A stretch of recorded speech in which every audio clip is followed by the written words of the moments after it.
Hey guys, it's Matthew here once again with a quick update on the Annihilating Light Elemental Hit Champion. It was designed to be kind of a fail build, and honestly, it surprised me with how well it did in the end. But what wasn't surprising was basically the results against Uber boss fights. As a melee build that's very melee, so strike skill pretty close up, and with just a bit, not enough of one of two things. It either needs way more defense or way more offense.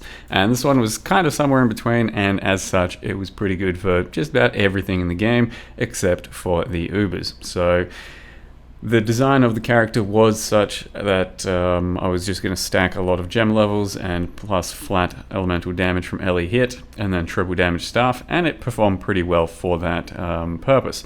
It did respectable damage, something like 7 to 10 million. It was tanky enough to take on most things out there, like even some crucible shit, and take plenty of hits from large bosses. But when it comes to the Uber bosses and you've got to like do plenty of mechanics while dodging lots of things and having like 10% uptime as a wheelchair melee class or archetype, then it becomes a lot harder.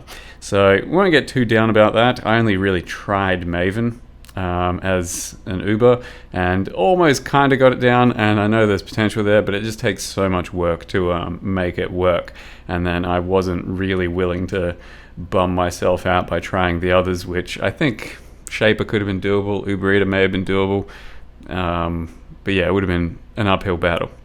Either way, you can see that against some of the regular stuff, so we're doing plenty of Guardians, 4-ways, did a Feared, which I'll have at the end of this video, which had some damage rolls on it as well.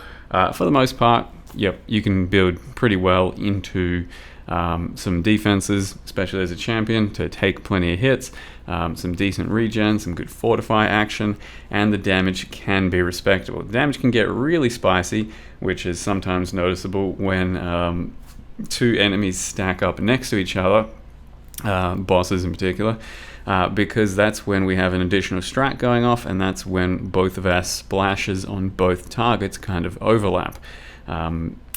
I'm not entirely sure still if you get both splashes, so LE hit has its own sort of ailment AoE splash, and then you have melee splash coming from the passive on the tree. At least one of those is definitely working, but if they're both working, then let's just say we're doing something like 4 times more damage when there's two targets next to each other. Otherwise, it's probably about twice as much, and it is noticeable. There's times when a couple of Guardians come next to each other, or Cortex, for example, as well, when two things are next to each other and they just die infinitely quicker. That also means that we have pretty damn good clear, because once you have 3 additional strikes with 4 hits in total, and you have packs that just have lots of stuff to hit, you are throwing out like 4 additional splashes that all kind of like overlap, and it does mean that the clear is not too bad. It's still not the best. I mean, it is staff base, so it was a bit of an uphill battle, and one of the actual annoying things is the staff node with knockback on crit at the top of the tree, which is okay. It does some crit and crit multi, and then it's got the knockback as supposedly a positive, but in most cases it's a negative, because it just knocks things out of your range a lot of the time when you have to do these little micro adjustments to like catch back up and position yourself better once again. So it can be pretty annoying, staff nodes, because of that, but otherwise staffs still seem kind of viable. But this is just a meme, like extreme example of staves with triple damage on a weapon that is not designed to be melee at all. You can see this Cortex has some pretty rough damage mods on it, and I could still take some hits, but for the most part, if I got hit by almost anything, it's a death. And that is Uber Cortex. It's essentially a bit RNG based, and sometimes you get really rolled by the rolls, and your character just cannot handle it, or it can be really face roll and it's fine. That depends on how good a build you got, of course. This one, 10 to 15 divines worth of very mean build could get countered here or there, and of course struggled against the Ubers, but if you got a good enough build, of course you're going to be just rolling through everything in the game at the moment, because there is a really high ceiling on builds right now. With that said, I'll leave you with a feared kill that did have some rolls on it, just rolled rare. Went pretty good, and then kind of bad when I believe a viewer sub jinxed me. That's what we're going to go with. Also the dog shit gameplay. Thanks for watching. See you guys next time. Sheila. Scary. Okay. Siri. Okay.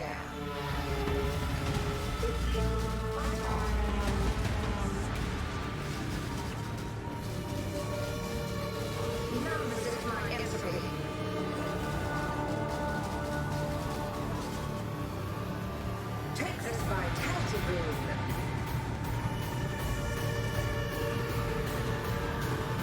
Life is celebrated. Time to up the stakes. Twin terrors.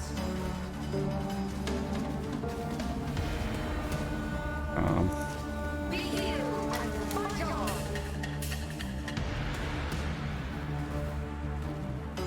Mortal flesh is so fallible.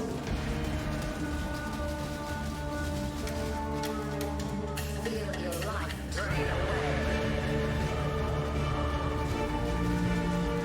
Handle this. Twin terrors. Take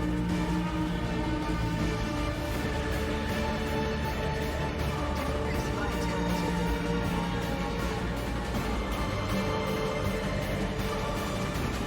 Resist my entropy.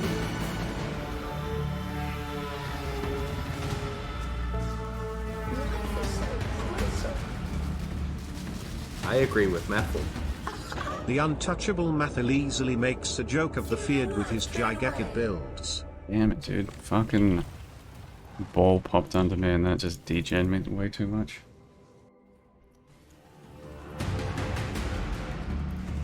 Wait, what am I doing? Yeah. Twin terrors.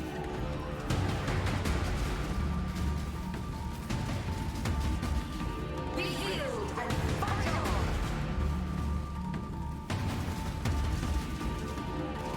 These are not training, not good. Oh, Shaper was down there. My bad. Yeah, horrible timing. Thanks for the big reset there, Big Bits.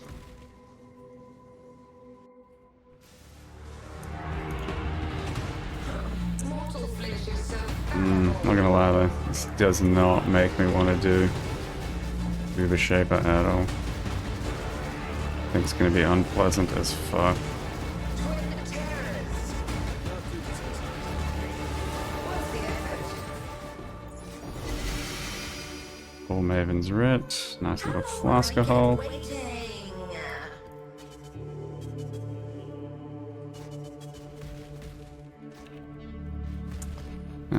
Yeah, nothing huge.